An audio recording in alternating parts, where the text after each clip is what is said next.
매일 아침에 기름 한 숟갈 드시는 분들, 기름 자체만 드시는 것보다는 거기에 다른 걸 좀 곁들이는 게 좋지 않을까 추천드리는 거 하나는 소면 같은 거에 들기름 참기름을 간단히 버무려 드시는 것도 좋은 아침 대용이라고 볼 수가 있습니다. 가장 좋은 고지혈증의 해결책은 지금 당장으로 나의 주식을 개선해 보는 거라고.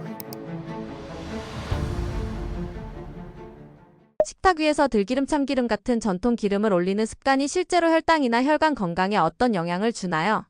줄 수도 있고 주지 않을 수도 있습니다. 이제 그 이유가 기름은 기름을 대체할 수가 있거든요. 들기름과 참기름은 결과적으로 눈에 보이지 않는 식용유 같은 것들을 대체할 수가 있는데 식탁 자체에 식용유의 비중이 높지 않은 사람의 경우는 이걸 대체한다고 효과를 볼 수는 없겠죠. 하지만 식용유의 비율이 너무 높은 분들, 또 그거를 대체할 수 있는 식단을 가지고 있는 분들은 들기름이나 참기름을 드시는 게 도움이 된다고 볼 수가 있습니다. 예를 들어서 우리가 먹는 음식 중에 기름 함량이 굉장히 높은 음식이 있습니다. 하지만 기름이 있는 줄 몰라요. 그 속에 뭐냐면 바로 라면입니다. 그리고 치킨이에요. 튀기게 되면 기름 함량이 올라가거든요. 그런데 거기에 들어있는 식용유는 냄새도 없고 향도 없기 때문에 기름이 들어있다는 걸 우리가 인지할 수가 없죠. 예를 들어서요, 기름 범벅이로 만든 계란 후라이 먹었다고 기름 때문에 미치겠다라고 생각하는 분들은 없습니다. 자, 이런 분들 같은 경우에서는 백숙을 하고 들기름 참기름을 넣는다든지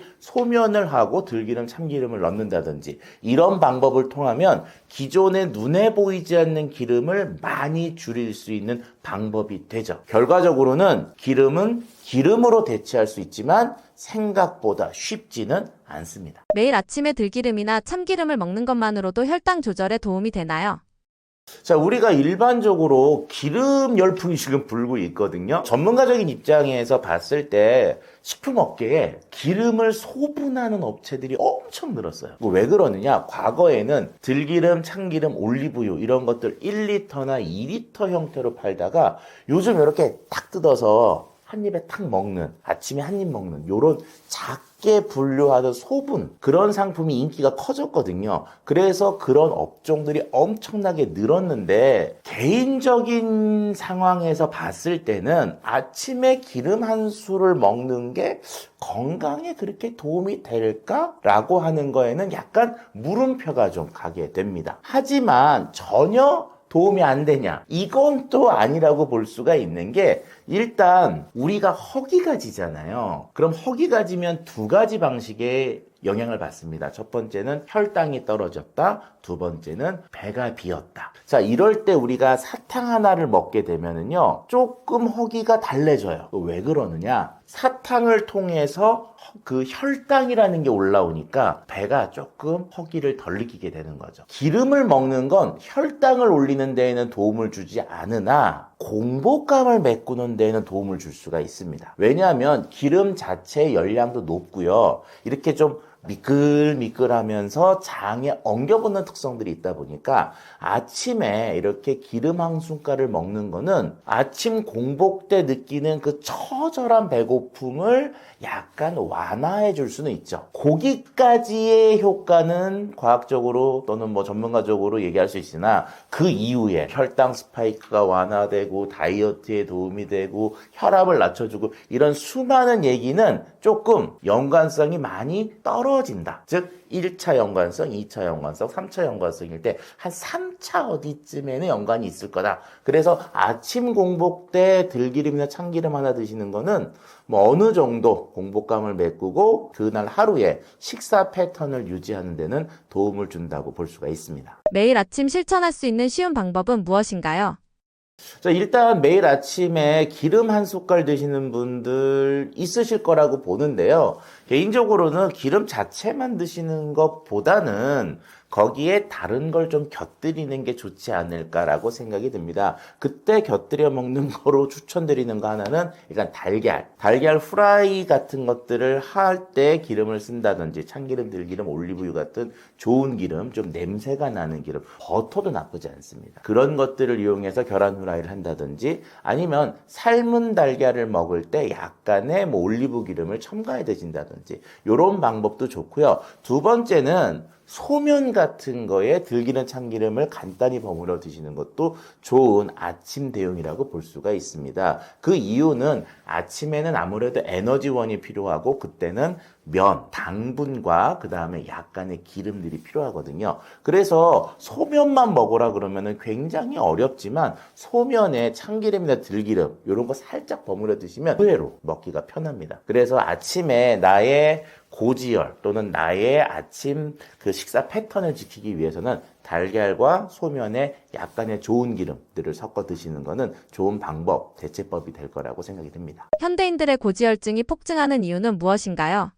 우리가 일반적으로 쓰리고라고 부르는 병이 있죠. 첫 번째가 고혈당, 고지혈증, 고혈압. 이 세 가지를 현대인의 쓰리고라고 얘기하는데 이 세 가지 병은 약간씩 다르지만 한 가지 공통점을 갖고 있습니다. 그 원인이 많이 먹어서요. 자, 일반적으로 비가 많이 왔을 때 하수도가 역류하는 것처럼 고지혈증, 즉 혈액 속에 지방이 많은 건 우리 몸 속에 돌아가서 저장돼야 될 기름들이 저장고가 넘치다 보니까 얘네들을 저장 못하고 혈액이 계속 갖고 있는 병이라고 볼 수가 있습니다. 우리가 일반적으로 살이 쪄서 고지혈증이 되느냐, 고지혈증이기 때문에 살이 찌는 것이냐, 요거 닭이 먼저냐 달걀이 먼저냐라고 할 수가 있는데요. 고지혈이 낮아지면 살이 좀 빠지기도 하고 살을 빼면 고지혈이 낮아지기도 합니다. 결과적으로 많은 양의 음식을 먹어서 오는 것이 바로 고지혈증의 원인이라고 할 수가 있는 거죠. 결과적으로는 과도한 식사량, 이것이 가장 큰 원인이라고 할 수가 있습니다. 내 몸속 혈관을 막는 최악의 음식을 꼽으신다면 무엇인가요? 일반적으로 혈액은요, 죄가 없어요. 혈액은 내가 당을 먹으면 당을 갖고 있고요, 지방을 먹으면 지방을 갖고 있게 됩니다.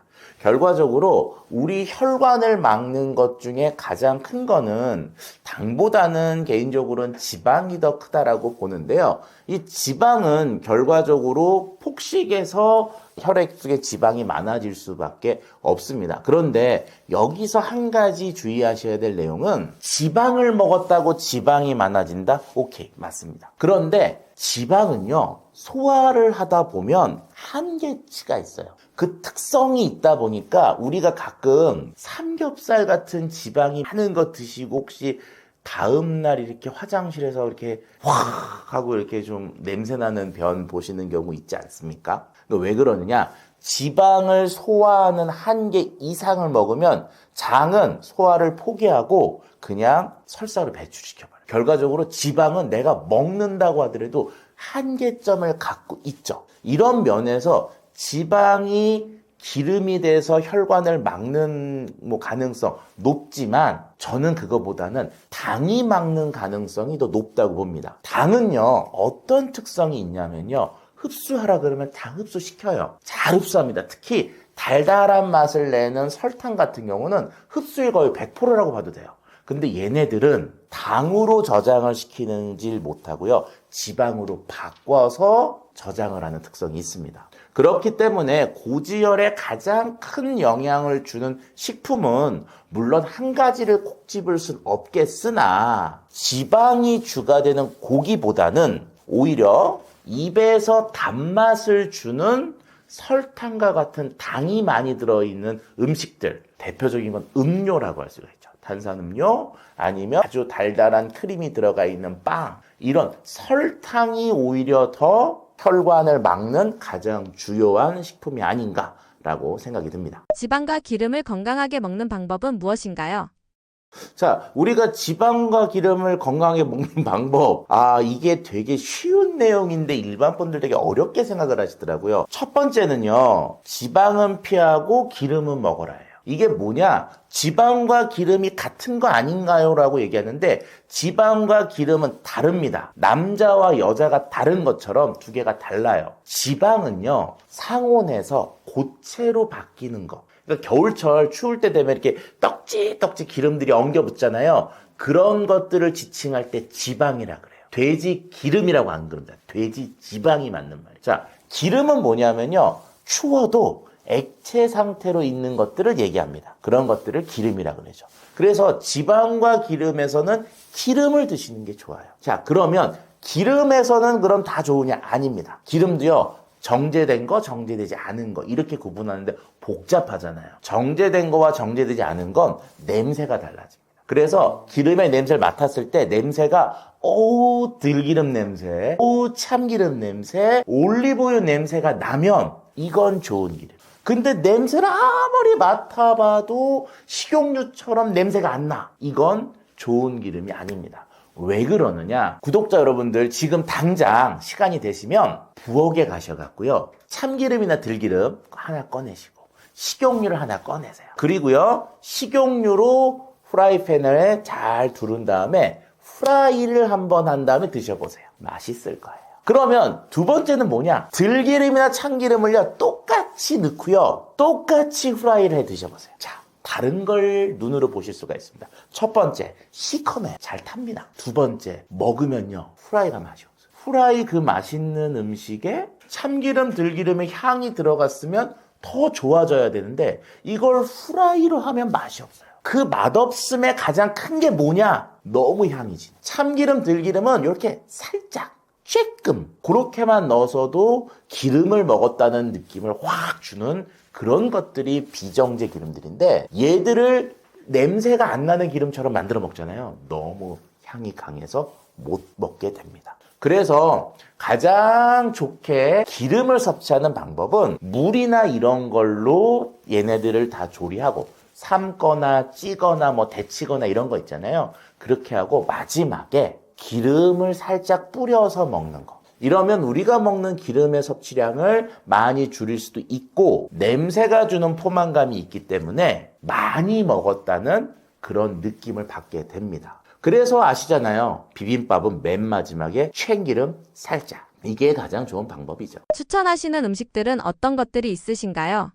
우리가 최근에 이제 쓰리고 때문에 굉장히 많은 관심을 갖고 있어요. 근데 전문가적 입장에서 우리가 언제부터 이렇게 고혈당, 고지방, 고혈압에 노출돼 있을까? 이게 하루 이틀에 만들어지는 병이 아닙니다. 이 병들은 최소한 10년, 20년 동안 나의 잘못된 생활 습관과 식습관이 차곡차곡 적응이 돼야지만 나오는 병인데 이것들을 쭉 보다 보니까 여기에는 우리가 쌀밥을 안 먹기 시작했을 때부터 이 병의 위험이 점점 커지고 있었구나라는 것을 개인적인 저는 그렇게 결론을 내렸습니다. 그러면서 쌀에 대한 얘기, 밥에 대한 얘기들을 여러분들한테 드리면 대부분 다 그거 나쁜 거 아니에요? 하얀색 백미, 독 아니에요? 이런 이미지를 갖고 계시는데 아닙니다. 절대 아닙니다. 우리의 건강은 쌀과 밥을 먹지 않은 것에서부터 오히려 시작됐다고 저는 말씀을 드리고 싶거든요. 이런 내용들을 쌀에 대한 역사, 밥에 대한 레시피, 그리고 건강에 대한 영양들 이런 것들을 모아서 제가 쌀밥 한상이라는 책을 저술했습니다. 오늘 얘기하고 있는 고지혈증 이것을 막을 때 기름이 원인이 아니라 당분이 원인이 되는데 그 당분을 대처하는 최고의 대안은 밥이라고 저는 생각하거든요. 그런 면에서 쌀밥 한상을 토대로 해서 우리가 노출되어 있는 현대의 병들을 조금 더 막고 그리고 예방하는 그런 시간을 가졌으면 합니다. 가장 좋은 고지혈증의 해결책은 지금 당장 쌀밥으로 나의 주식을 개선해 보는 거라고 말씀드리고 싶네요. 자, 안녕하세요. 저는 식품생명공학 박사로 방송에서 방송활동을 하고 있는 방송인 겸 교수 차윤환입니다. 현재는 경기대학교 대체의학대학원에서 식품 치료 관련된 것을 대학원생들한테 강의를 하고 있습니다. 유튜브에서 다양한 건강과 관련된 정보들과 식품과 관련된 정보들을 쉽게 식품학적인, 식품 전문가적인 입장에서 설명을 드리는 유튜브들을 만들고 있고요. 최근에는 여러 가지 현대 질병들의 원인을 개인적으로 연구하다 보니까 우리가 먹는 주식에 그것에 문제가 있다고 판단을 했고, 그런 주식의 문제점들을 없앨 수 있는 대안으로 저는 밥이 가장 중요하다고 판단을 하고, 그와 관련된 쌀밥 한상이라는 책을 최근 집필해서 출판을 했습니다. 이 책은 쌀에 대해서 우리가 몰랐던 여러 가지 역사적인 그리고 건강적인 내용과 밥을 쉽게 만들어 먹고 밥을 왜 중요하게 먹어야 되는지, 마지막으로 한상, 즉 밥상이라는 우리 전통의 문화에 대한 내용들을 쉽고 폭넓게 말씀해 드리는 그런 책이고요. 이 책을 읽어보시고 내가 밥을 잘 챙겨 먹고 내 건강을 지키겠다라고 하는 의지를 좀 올리셨으면 하는 생각에서 이 책을 집필하게 됐습니다.